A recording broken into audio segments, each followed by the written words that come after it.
So, what's the difference between torque and horsepower, and which upgrade should you go for your Harley? Catch you inside.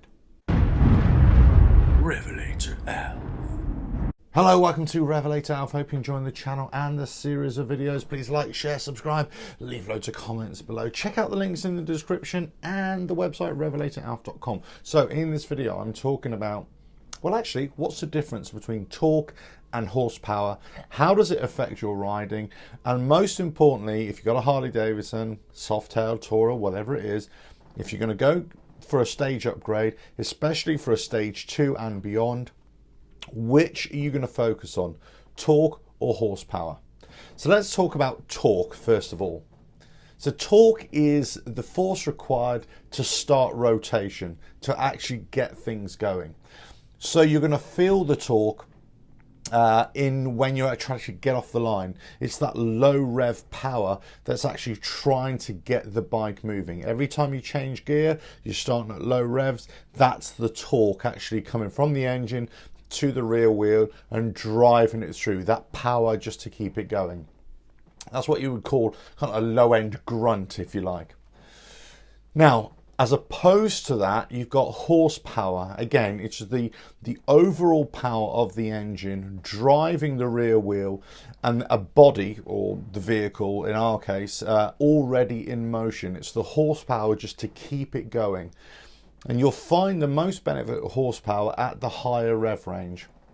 So therefore, if you look at two graphs, as a torque graph or a horsepower graph, you'll see that their peak is at different RPM ranges. The highest torque peak will come at a lower RPM range, traditionally, and then the highest horsepower range will come at a higher RPM range.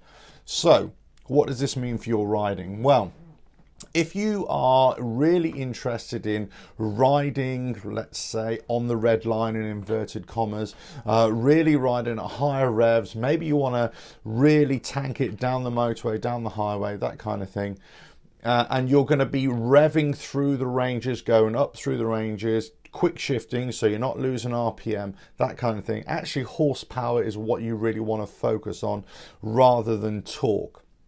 If you're more concerned about just low-end grunts, just getting off the line, a bit of rapid acceleration, just to get you from that low RPM range, which primarily most people would be more happy with, but you're not necessarily interested in really high speeds or getting the RPM to its upper limit and then riding on that upper limit all the time, then possibly torque is more for you. So what does this mean for Harley Davidson riders, or for Softail riders, or for me as a sport glide rider? In fact, anybody really. Well, the beauty of Harley Davidson's obviously is that you can have all the stage upgrades. You can do this with any bike, of course, to a certain degree. You can tune them. Now, with the stage 2 on the Harley Davidson, you can actually go either torque pathway, a journey on down the torque, or a journey down the horsepower. And basically you're just replacing the cams on the stage 2, which will take you in one way or another. You can either have a torque cam or you can have a horsepower cam. Price is about the same. There's no real price difference, but actually it's just the way you're going to feel it afterwards. It's how your bike will respond with you when you're riding either in the lower RPM range or in the upper RPM range.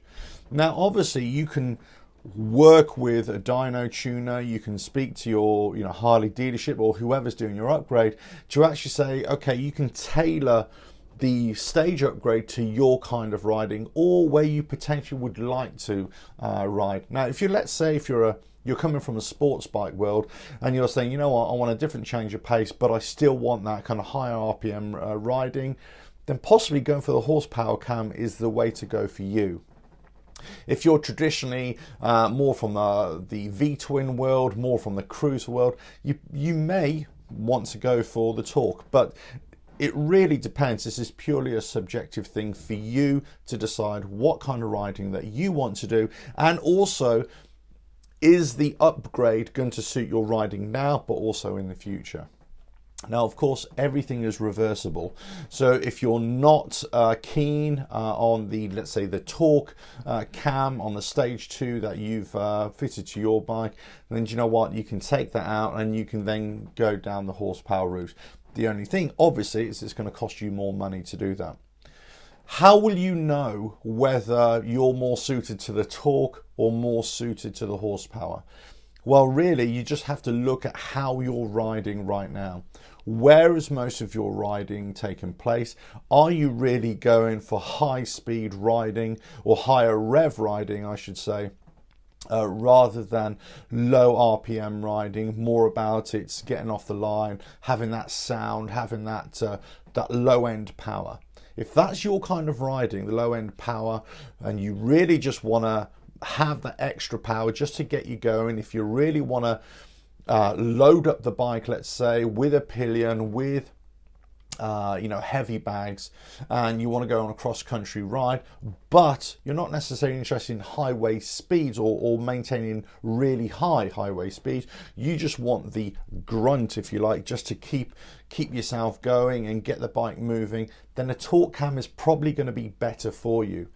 However, if you're interested in ultimate higher speed, let's say, or the power to maintain higher speed, and then maintain to have an improved throttle response through the upper RPM ranges and deliver better engine performance, and obviously how that translates to the rear wheel, then the horsepower is going to be the way to go. Now, one word of warning here, of course, if you're starting to go into the stage upgrades with a torque or with the horsepower cams, and then obviously if you go on to the stage 3 and stage 4, then you really need to start looking at other areas of the bike that you may want to upgrade as well, whether it's suspension and brakes, and whether your engine upgrade still matches the capability, or does it outperform the capability of the rest of the bike. And that's something that you may need to focus on as well. Anyway, I hope you found this useful. It's a discussion at least, but let me know in the comments below what you think about the torque versus horsepower options for your Harley Davidson, or any other bike for that matter. Which kind of riding do you prefer? And crucially, have you had a stage upgrade but actually it wasn't for you? Did you go for the torque option and you think, it wasn't for me? Or did you go for the horsepower option and you think, that wasn't for you as well? Let us know in the comments. Okay, hope you enjoyed that. Please like, share, subscribe, leave those comments below. Check out the links in the description and the website RevelatorAlf.com, and I'll catch you on the next video. Ta-da now. RevelatorAlf.